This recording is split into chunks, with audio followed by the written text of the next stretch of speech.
Sí. Y determinar lo que tenemos empezado. El último movimiento literario que vamos a estudiar en este tema es la llamada Generación del 27. Aunque aquí ponga Generación del 27, hay otros autores que proponen otros nombres. Se le llamó la Generación de la Amistad porque es verdad que los integrantes principales mantuvieron muchas relaciones entre ellos y eran grandes amigos.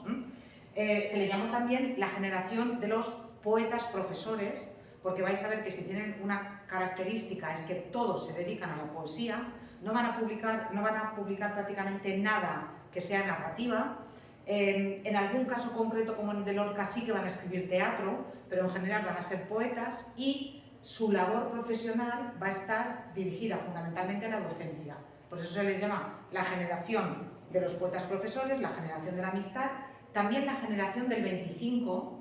¿Por qué? Porque en el año 1925 la mayoría de los integrantes importantes del grupo publica un libro de poesía de esos que marcan al resto. Por ejemplo, en el 25 es el año en que Lorca publica El romancero gitano, ¿sí? De todas formas, la denominación que al final ha terminado teniendo más éxito es la de Generación del 27. ¿Por qué? Mirad, porque en 1927 pasa algo de lo que tenemos memoria gráfica. En el año 27, los integrantes principales de la generación del 27, yo aquí os voy a hablar de como 10 o 12 autores y autoras, pero en realidad se considera que hay, yo tengo una antología en mi casa del 27, que es una cosa así, son como 1500 páginas de antología poética, y se considera que hay como unos 50 autores que se puede considerar que pertenecen al grupo del 27. ¿Qué ocurre? Que estos que yo os voy a nombrar son tan sobresalientes, que de alguna manera parece que ellos son los únicos que forman parte del grupo. Y no, ellos son, digamos, la punta de lanza de todo lo que viene detrás. Entonces, como os he dicho, en el año 1927, la mayoría de los integrantes fundamentales del grupo, aquí está, por ejemplo, Rafael Alberti, Federico García Lorca, está Pedro Salinas, está Gerardo Diego, está Damaso Alonso. Entonces, la mayoría de los integrantes importantes del 27 se reúnen en Sevilla, en el Ateneo de Sevilla, para hacer un congreso para reivindicar la figura de Góngora. No sé si recordáis cuando vimos en tercero la literatura del culteranismo, Góngora, el de la fábula de Polifemo y Galatea, que escribía de una forma tan complicada, con tanta metáfora, con tanto ocultismo. Góngora, durante buena parte del 18, bueno, durante todo el 18, durante el 19 y las primeras décadas del siglo XX, había sido un autor que no se leía y había sido un autor que estaba arrinconado por su dificultad. Entonces, los autores del 27 lo que van a destacar es la modernidad de Góngora, que va a utilizar una forma poética que a ellos les gusta mucho, con metáforas muy osadas y con una necesidad de tener lectores que estén acostumbrados a leer poesía. No va a ser una poesía fácil, pero va a ser una poesía que les seduce a los del 27. Entonces, se reúnen en el Ateneo de Sevilla y se reúnen para reivindicar justamente la figura de Góngora. Y como os he dicho, aquí está la mayoría del grupo. Incluso, aunque no esté en la foto, está el más joven del grupo, que es Luis Cernuda, que era alumno de uno de los profesores que sí que hizo una ponencia, que era Pedro Salinas. En el grupo, el mayor era Pedro Salinas y el más joven era Luis Cernuda, los dos vivían en Sevilla, y Luis Cernuda era alumno de Pedro Salinas. Aquí los de la foto son los que, digamos, hicieron ponencia. Otra vez, veis una foto y veis que están aquí todas las mujeres también, porque hubo un grupo de mujeres muy importante alrededor de estos hombres. Las veis también en la foto, ¿verdad? Sí, vale, yo también las veo, me las imagino, las estoy viendo con mi imaginación.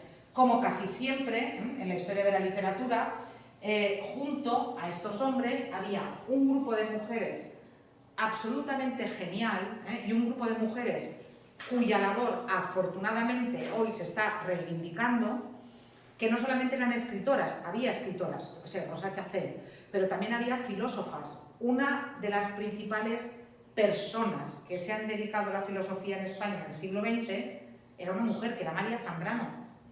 Junto con María Zambrano, con Rosa Chacel, estaba también Josefina de la Torre, María Teresa León, y estas mujeres que escribían y que ya os digo, se dedicaban también al pensamiento, que estaban con estos hombres, tenéis que pensar lo que ocurrió durante el franquismo. El franquismo supone que la mujer tiene que volver a la labor de ama de casa y a cuidar a los hijos y a dejar el trabajo fuera de casa. Eso es, el franquismo lo exige, de alguna manera. No, de alguna manera no lo exige. De hecho, las mujeres durante el franquismo, para trabajar de forma legal, necesitaban que un hombre les firmara el contrato de trabajo. Mi madre, primero, tenía que llevar los contratos de trabajo a mi abuelo para que se los firmara mi abuelo, y cuando mi madre trabajaba casada, se los firmaba a mi padre los contratos, porque una mujer no podía firmar un contrato de trabajo, porque se suponía que si la mujer trabajaba, estaba descuidando sus labores domésticas. Entonces, si el franquismo hizo una labor de zapa increíble para dejar que estos nombres de los escritores no aparecieran en los libros de literatura y en los libros de historia, os podéis imaginar que en el caso de las mujeres fue muchísimo más fácil, que ellas no figuraran. Tenéis que pensar también que como la mayoría de estos escritores se mostraron a favor de la República, o como mínimo no se mostraron a favor de Franco, tuvieron finales, en fin, bastante desgraciados. En el caso de Federico García Lorca, lo veremos ahora, lo matan justo al principio de la Guerra Civil. En el caso, por ejemplo, de Luis, los que os he dicho, Luis Cernuda y Pedro Salinas, se van al exilio y mueren en el exilio. En algunos casos, por ejemplo, el caso de Vicente Alexandre, que estaba enfermo, no sale de España, pero vive lo que os explicaré en el tema siguiente como el exilio interior, que es, vale, me quedo en mi país, pero hago todo lo posible por tener lo que hoy en día los modernos llaman un perfil bajo, que no se den cuenta que me he quedado aquí, me voy a manifestar poquito porque no tengo que hacer que se fijen en mí, no tengo que sobresalir por si acaso. Entonces, el grupo, después de la Guerra Civil, se va a disgregar. La mayoría de estas mujeres también se van a ir al exilio, la mayoría va a morir también en el exilio, de estos hombres y de estas mujeres. A algunos les va a dar tiempo a volver. Por ejemplo, a Rafael Alberti, que lo tenéis aquí, Rafael Alberti se llega a presentar a las primeras elecciones democráticas que hay en España, vuelve, él está exiliado en Cuba, vuelve de Cuba, se presenta a las primeras elecciones democráticas y saca un escaño por el Partido Comunista. Este era comunista, este se hubiera salido corriendo cuando ya vio que la guerra estaba perdida. Él y su mujer es María Teresa León, estos habrían durado menos que Lorca. Y estos sí, de todas maneras aguantan aquí en el país y son militantes y, en fin, hacen muchas cosas, van a congresos internacionales para que los países europeos se pongan a favor de la República. Y ya os digo, cuando ya la guerra ya está perdida, ellos sí que salen corriendo, y a Rafael Alberti le da tiempo a volver a España. O sea que todavía alguno puede volver. Algunos ya os digo que no. Bueno, en cualquier caso, estas mujeres que están relacionadas con el grupo, que forman parte del grupo, ahora están siendo reivindicadas en una serie de documentales, y hay muchos libros, y hace poco había una exposición en Madrid muy interesante con el nombre de las sin sombrero. ¿Por qué se pusieron ellas el nombre de las sin sombrero? Porque un día, en el año 35, o sea, antes del franquismo, antes de la Guerra Civil, salieron por la Puerta del Sol de Madrid sin sombrero y las apedrearon. Esto que nos parece hoy en día que las mujeres, solamente las magrebíes llevan el pañuelo, tal, vale, en el año 30 y pico, las mujeres en España iban con la cabeza cubierta. Hoy las que tenían dinero llevaban un sombrero y las que no llevaban un mantón. Pero las mujeres adultas en España no salían a la calle con la cabeza descubierta. Entonces ellas, para reivindicar su libertad, como hacen las iraníes ahora, ¿sí? Y además iban con Dalí y con Lorca, y claro, Dalí y Lorca además, que eran tan gays, bueno, luego hablaremos de Dalí, en relación con Lorca, Dalí, digamos que era peculiar. Claro, lo dejaremos ahí. Entonces, claro, pero digamos que estaban muy amanerados, los dos iban muy amanerados, eran muy amanerados y además vestían de una forma muy llamativa, ¿sí? Eso, y que iban con ellas con la cabeza descubierta, entonces las apedrearon y a partir de ese momento ellas dijeron, vale, pues nos vamos a llamarlas sin sombrero. Y a estas mujeres ya os digo que últimamente en una serie de documentales se les está reivindicando, se está volviendo a publicar la poesía que publicaron en el exilio. y de alguna manera ya están entrando a formar parte de los libros de literatura. Pensar también que cuando hablamos de estos poetas que se fueron al exilio, estos poetas en España estaban prohibidos. En los libros de literatura no había poemas de Luis Cernuda o no había poemas, ya no os digo de Rafael Alberti, que era comunista, no había poemas de Lorca. A Lorca no se lo pudo representar encima de un escenario en España, ni se le podía leer hasta que vino la democracia. Entonces, imaginaos, estos hombres y estas mujeres que estaban en el exilio continuaban publicando. Y, de hecho, en México, que fue el país que mejor se portó con los exiliados republicanos españoles, el que mejor, en México se creó una, además con dinero público, una editorial que se llamaba Fondo de Cultura Económica, que se dedicaba básicamente a publicar las obras de estos exiliados españoles. Y estos libros, claro, al final, ¿quién los leía? Al final los leían los exiliados españoles. Pero estos autores, cuando Luis Cernuda publica en Estados Unidos, vive una temporada en Estados Unidos, vive una temporada en Inglaterra, ¿quién lee a Luis Cernuda en Estados Unidos o en Inglaterra? Los exiliados españoles que encima tengan dinero para comprar los libros y que estén en una situación de que les guste la poesía. Pero os podéis imaginar que se quedan sin su público objetivo, porque aquí no se podían leer. Aquí a España llegaban estos libros de contrabando y eran carísimos. Había una librería en Palma, ¿sabéis la Plaza de los Patines? ¿Sabéis que cuando llegáis de Olmos a la Plaza de los Patines hay una placeta y hay unas escaleras que suben de Olmos a la Plaza de los Patines? Aquí hay una tienda ahora de cómics. Vale, pues entonces había una librería aquí y enfrente de esta tienda de cómics había una librería que se llamaba Librería Lobos. Y el dueño de la librería Lobos, que tenía contactos en el extranjero, traía libros de estos y si te conocía o alguien daba señal de ti, te vendían estos libros del Fondo de Cultura Económica, pero de contrabando, de contrabando. Y el hombre se la jugaba, de hecho estuvo unas cuantas veces en la cárcel por eso. Pero pensar que el franquismo no supuso solamente la muerte o la desaparición de algunos autores, supuso también la desaparición de su obra durante periodos larguísimos, durante un periodo de más de 40 años. Porque tenían prohibida leer poesía, ¿estaba prohibida la poesía en esa época? No, estaba prohibida la poesía de estos autores que no se habían declarado franquistas. Vale, por la ideología. Por la ideología. Y es lo que os dije el otro día, por ejemplo, Juan Ramón Jiménez, que es el autor al que le dará el Premio Nobel de Literatura estando en el exilio, Juan Ramón Jiménez era un hombre conservador. Juan Ramón Jiménez no era un hombre republicano, pero no quería vivir bajo una dictadura. Entonces él se va al extranjero, primero se va a vivir a Estados Unidos, luego se va a vivir a Puerto Rico, y él muere en Puerto Rico, pero porque él no quiere vivir aquí. Entonces, cuando la Academia Sueca le va a dar el Premio Nobel a Juan Ramón Jiménez, el régimen franquista se opone por completo y escriben una carta de protesta a la Academia Sueca, pero la Academia Sueca, que ya ha aprendido de casos como el que os conté de Benito Pérez Galdós, ¿os acordáis que le quitaron el Premio Nobel? Le quitaron el Premio Nobel, que el gobierno español se opuso y al final no se lo dieron. La Academia Sueca, que ya ha aprendido, dice no, es el poeta más grande que ha dado la literatura española en el siglo XX y le vamos a dar el Premio Nobel de Literatura. Pero en España no se le hizo ninguna propaganda ni nada, porque, hombre, ¿cómo le van a dar el Premio Nobel a un exiliado?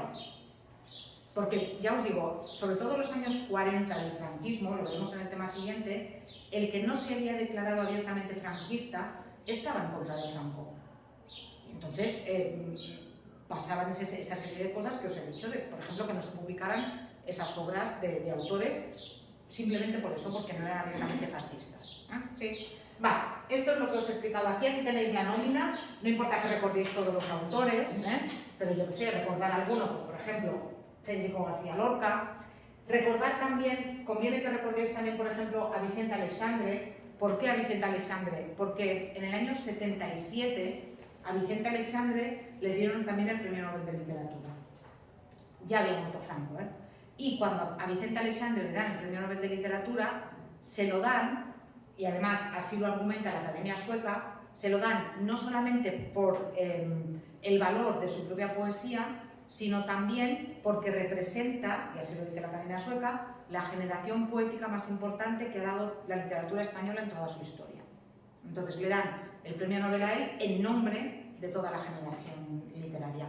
Es muy curioso porque, como os he dicho, Vicente Aleixandre se queda en España porque se está muriendo, tiene una enfermedad renal, se está muriendo y al final es el último que se muere. O sea, cuando no se va por eso, porque tenía 30 y pocos años y ya estaba muy enfermo y ya no iba a salir, y al final se murió con 90 y pico. O sea, esto de mujer eterna, mujer enferma, mujer eterna, en el caso de Vicente Aleixandre, hombre eterno, hombre enfermo. Hombre enfermo, hombre eterno. Va, ¿qué característica tiene la generación del 27 que la hace tan peculiar? ¿Y de dónde viene la gran maestría del grupo? De también algo que os conté el otro día. Va a ser la primera generación literaria que no va a ir en contra de lo anterior. A mí me gusta Góngora, a mí me gusta Bécquer, a mí me gusta el modernismo y a mí me gustan las vanguardias. Si yo soy poeta, ¿por qué no puedo sumar todo eso y reconocer la genialidad de Bécquer y a la vez la genialidad de las vanguardias? Eso va a ser lo que van a hacer los de la generación del 27. Hasta ellos, yo qué sé, los románticos eran contrarios al neoclasicismo, los realistas eran contrarios a los románticos, los modernistas eran contrarios a los realistas. Era como tienes que ir, se configuraban las generaciones literarias en función de que tú ibas en contra de lo que habían hecho los del grupo anterior. Vale, estos no. Estos dicen, si a mí me gusta esto, ¿por qué tengo que renunciar? Y de ahí sale esa genialidad. Y van a ser capaces de conjugar lo más moderno con lo más clásico. A lo mejor resulta que escriben un soneto, que es una forma perfectamente clásica de la literatura, pero es un soneto que trata de la bombilla, por ejemplo. Entonces, combinan la modernidad, combinan las vanguardias con la poesía más tradicional, con formas poéticas tradicionales, también a veces utilizan el verso libre, pero sí que van a conseguir eso, van a conseguir una poesía que va a ser muy original, en el sentido de que van a ir sumando todo lo que les gusta de lo anterior. Incluso, a veces tienen etapas, y como os dije también el otro día, todos, menos Pedro Salinas, que es el mayor, y él dice que ya le pilló un poco viejo, tienen como mínimo, una obra surrealista, o más de una. El surrealismo les atrae mucho. Y todos tienen una primera etapa en la que escriben poesía que ellos llaman poesía pura, es decir, poesía más como juego, poesía más como el gusto de escribir, sin que haya detrás, digamos, una idea de cambiar el mundo o de denunciar los males del mundo. Cuando las cosas empiezan a ponerse mal en España, al final de la Segunda República, durante la Guerra Civil, van a sufrir un proceso de lo que ellos llaman rehumanización, es decir, van a hacer poesía que ya no va a ser poesía tanto de juego, sino que ya va a ser poesía, vamos a hablar de las cosas que están pasando aquí, y para eso muchas veces utilizan el surrealismo. ¿Qué características tienen que nos digan que son una generación literaria? Las mismas del 98 se pueden aplicar al 27. Entre el mayor y el menor, el mayor, que es Pedro Salinas, y el menor, que es Luis Cernuda, hay 15 años de diferencia. Por tanto, la de la edad la cumplen perfectamente. En su etapa de estudiantes, coinciden en la Residencia de Estudiantes de Madrid. Allí, en la Residencia de Estudiantes de Madrid, convivían alumnos y profesores. Allí, por ejemplo, está Juan Ramón Jiménez, que es mucho mayor que ellos, pero que está de profesor en la universidad, y Juan Ramón Jiménez se va a convertir en el maestro del grupo, en el líder del grupo. La forma de escribir poesía de Juan Ramón Jiménez de su segunda etapa les va a gustar. Entonces, aunque Juan Ramón Jiménez no pertenezca al 27, sí que se va a convertir en el maestro del 27. Además, allí en la Residencia de Estudiantes coinciden con Luis Buñuel, el autor del Perro Andaluz y de Viridiana, es decir, uno de los, también en el exilio después durante el franquismo, uno de los directores más grandes que ha dado el cine español en el siglo XX, Allí está Dalí, allí está Manuel de Falla, que a lo mejor os suena como músico, y allí está Federico García Lorca. Y por ejemplo, en un momento dado, Falla escribe la música para una ópera, Lorca le pone letra, Dalí hace los bocetos y Buñuel rueda la ópera. Esto pasó, graba la ópera, se perdió la grabación, pero se conservan algunos de los decorados de los bocetos que había hecho Dalí para la ópera. Y allí también, y ahora viene aquí el salseo, allí Dalí y Lorca se enamoran. Lorca ya había tenido más relaciones con hombres, pero Dalí tenía una sexualidad, como os he dicho, peculiar. Parece ser que cuando Dalí era pequeño abusaron de él. Entonces, él tenía mucho miedo al sexo. Y claro, llegó un momento, ellos eran novios y todo el mundo lo sabía, y de hecho Buñuel, a Buñuel le gustaban las mujeres, ¿eh? Y Buñuel se suponía que respetaba esta relación y todo eso, pero luego cuando se han encontrado las cartas de Buñuel, los llamaba maricones y hablaba de una forma muy despectiva de ellos, ¿eh? Pero bueno, en cualquier caso, eran allí amigos y todo eso, y por eso luego también lo del perro andaluz, que parece ser que al final no eran tan amigos, pero bueno, la cuestión que llega un momento que son novios, y llega un momento que claro, que Lorca le dice a Dalí, bueno, besos y abrazos están muy bien, pero yo quiero algo más. Y entonces Dalí le dice, no, mira, hay cosas que no voy a hacer nunca y que no. Y entonces rompen la relación, pero ellos tuvieron una relación amorosa, hay fotos, si buscáis hay fotos de ellos, eran novios, fueron novios durante una temporada y en la residencia de estudiantes. Luego más adelante, Dalí se casó con Gala, que había sido la mujer de uno de los fundadores del surrealismo, de André Breton, y se fueron a vivir a Girona por lligar, y parece ser que no mantenían relaciones sexuales. O sea, Dalí pagaba a hombres para que mantuvieran relaciones sexuales con su mujer, y él lo que hacía era mirar y se masturbaba mientras su mujer mantenía relaciones sexuales con otros hombres. Uno de los cuadros más famosos de Dalí, aparte del de los relojes, es uno que se llama El Gran Masturbador, y que justamente va por ahí. Pero ya os digo, tuvieron una relación de amor, vamos, que sí que la tuvieron, ¿eh? Bueno, ya está, acabó el salseo, ¿eh? La mayoría son profesores universitarios, y además todos pertenecen a clase media alta y todos han ido a la universidad. Es decir, el factor ese de que tienen que tener un bagaje cultural o un bagaje educacional similar, esto sí que lo cumplen.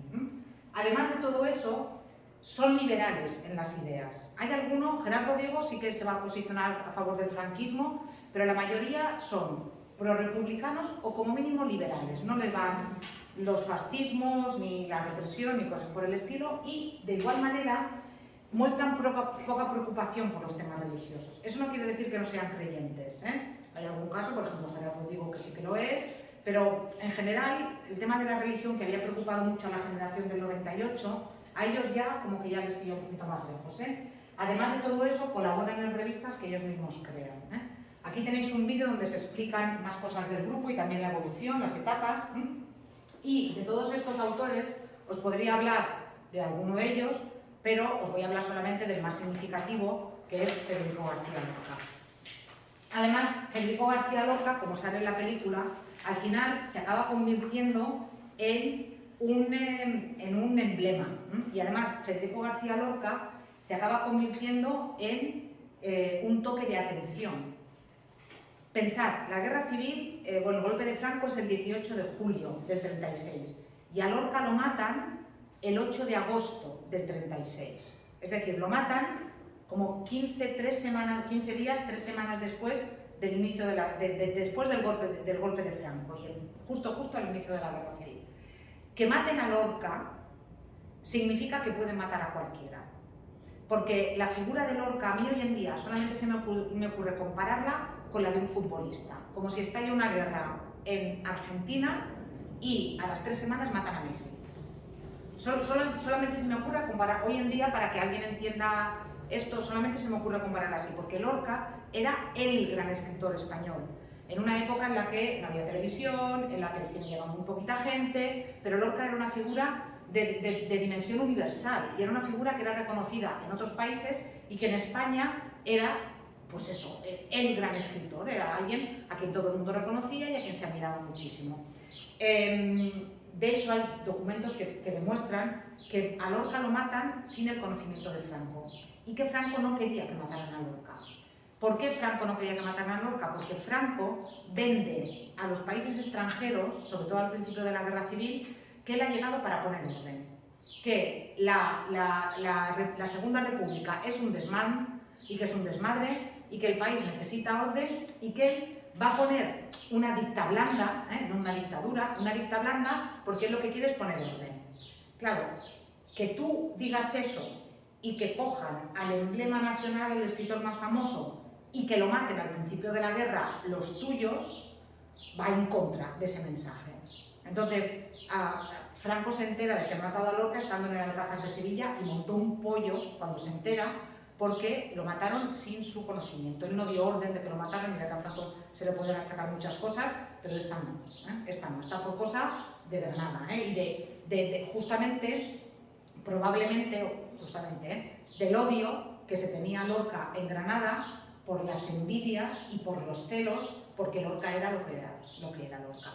Y el que lo mandó matar, que era un tal Ruiz Ramón, cuando luego llegó la democracia, él se fue a Estados Unidos y está enterrado en Las Vegas, y sus 3 hijas, que son actrices, las 3 se cambiaron el apellido. Una es Emma Penella, que salía en La que se avecina, otra es, ¿cómo se llama? Lo voy a decir también, luego lo busco. En fin, son 3 actrices españolas que las 3 se cambiaron de apellido para que no las relacionaran con su padre, porque fue el que mandó matar a Lorca, ya os digo. En fin, fue un trauma horroroso. Y además, el trauma siguiente es que no se ha encontrado el cadáver de Lorca. O sea, a Lorca se lo llevan a un barranco y el que lo mató después iba presumiendo por Granada que le había metido 3 tiros en el culo por maricón. Y a Lorca lo matan junto con un banderillero y con dos maestros republicanos. Los maestros republicanos también, la República mató. No sé si habéis visto La lengua de las mariposas, si no la habéis visto es una película maravillosa. Fernando Fernán Gómez hace de maestro republicano, que es uno de los represaliados. Es una película, esa sí que es de llorar. Bueno, esa sí que es de llorar.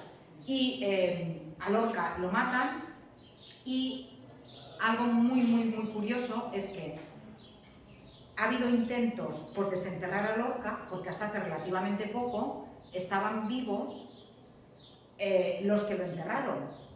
No los que lo mataron, sino los que lo enterraron. Y más o menos se tenía claro dónde se había enterrado a Lorca, y la familia de Lorca, Lorca no tuvo hijos, pero sus sobrinas y nietas, ¿sí?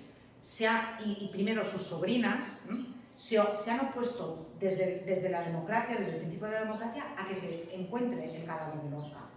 La familia da una explicación. La familia dice: nosotros preferimos que el sitio donde sabemos que está enterrado sea lugar de memoria. Claro, el barranco de Vignat, que ahora ha quedado muy cerca de los límites de Granada, es un sitio donde nadie se atreve a meter una excavadora. Porque tú metes ahí una excavadora y te salen los restos de Lorca, y en fin, te paran la obra, no puedes edificar, y la que se monta. Entonces, nadie se atreve. Y el sitio, pues eso, nadie se atreve allí a hacer nada por si acaso está Lorca. Eso es lo que dice la familia, que prefieren que quede el lugar como el sitio de la ignominia. Pero ¿qué ocurre? Que, por ejemplo, la familia de uno de los maestros republicanos quiere que busquen los restos de su familiar y los quieren desenterrar. Las malas lenguas, y lo volví a leer antes de ayer o el otro día que venía una noticia en el periódico, y esto lo he oído muchas veces y lo he leído muchas veces, las malas lenguas dicen que es que la familia pagó mucho dinero para recuperar el cadáver de Lorca. O sea, que lo tienen ellos. Y que lo tienen ellos. Y también, luego la familia luchó muchísimo. La familia de Lorca tenía bastante dinero, eran señoritas andaluces, y hay 4 casas que se visitan como casas de Lorca, por parte de su padre y por parte de su madre. Pero una de las casas ha quedado en lo que antes era la huerta de Granada. ¿Sabéis? La gente tenía la casa en el centro y luego tenía la casa en la huerta para pasar los veranos, que era más fresquito. ¿Qué ha ocurrido? Que Granada ha ido creciendo, y entonces lo que era la huerta es como calle Huertas en Madrid, que está en el centro, pero en el siglo XVII eran las afueras de Madrid. Entonces, la huerta de Granada ha ido creciendo, Granada ha ido creciendo, y llegó un momento en que la casa de Lorca iba a ser absorbida por la ciudad. Y la familia luchó muchísimo y consiguió que la casa se conservara y que alrededor de la casa se hiciera un parque. Entonces, la casa, si vais alguna vez a Granada también, se visita una de las casas de Lorca, esta, la de la Huerta de San Vicente, que se llama, y ha quedado la casa, un poco de huerta de la de Lorca, y luego alrededor se ha hecho un parque. Entonces, lo que dicen las malas lenguas es que Lorca está enterrado en la Huerta de San Vicente, y que por eso la familia se opone a que se rescate el cuerpo, porque si se excava la tumba se va a encontrar el cadáver del banderillero, se van a encontrar los cadáveres de los 2 maestros republicanos, pero que no se va a encontrar el cadáver de Lorca. Claro, entonces si tú has vendido toda la vida, y además no solamente la familia, sino que, hombre, los que reivindicamos, no es mi caso, yo tengo un bisabuelo en una fosa común, entonces, los que reivindicamos que hay que sacar a nuestros muertos de allí y enterrarlos dignamente, claro, la familia que ha vendido siempre eso ha dicho, o sea, los que sostienen hay que desenterrar y hay que enterrar dignamente, el emblema de todos nosotros es Lorca. No puede ser que España sea el segundo país del mundo donde haya más gente enterrada en las cunetas después de Camboya. Vamos a enterrar a esta gente dignamente. Claro, como a Lorca, no puede ser que Lorca, el poeta más grande español del siglo XX, esté enterrado en una cuneta, o en un barranco en este caso. Claro, si resulta que no está allí porque la familia pagó mucho dinero a los mismos que lo habían matado para recuperar el cadáver, hombre, pues la historia ya es un poco diferente, ya es un poco diferente. Pero bueno, son historias de estas de la literatura española. A lo mejor algún día se descubre la verdad, pero vamos, yo sí tengo que apostar, yo sé por lo que apostaría. En cualquier caso, Lorca, solamente para que lo podáis mirar con tranquilidad, Lorca fue poeta y también fue escritor de teatro. Es la excepción de la generación del 27.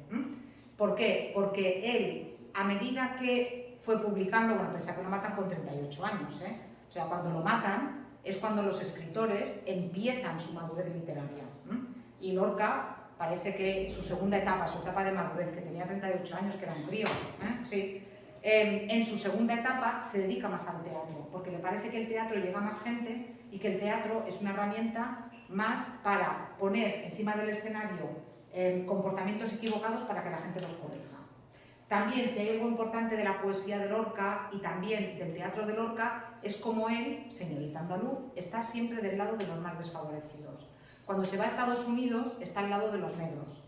Cuando está en España, está en Andalucía, de los gitanos, Romancero gitano, su obra más famosa, y fundamentalmente de las mujeres.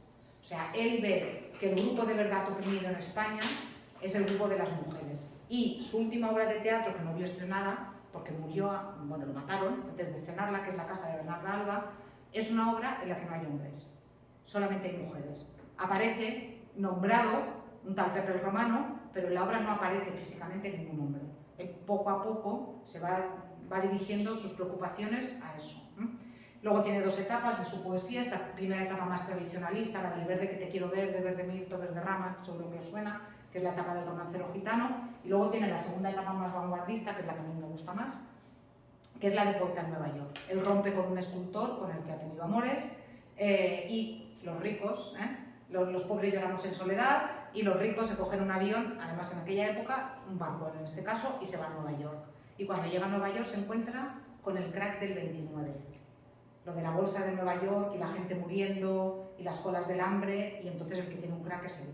Él se va allí a reponerse y vuelve el hombre hecho polvo el que estaba. Bueno, le dais un vistazo a todo esto, el próximo día haremos un poco de repaso y iremos terminando el tema.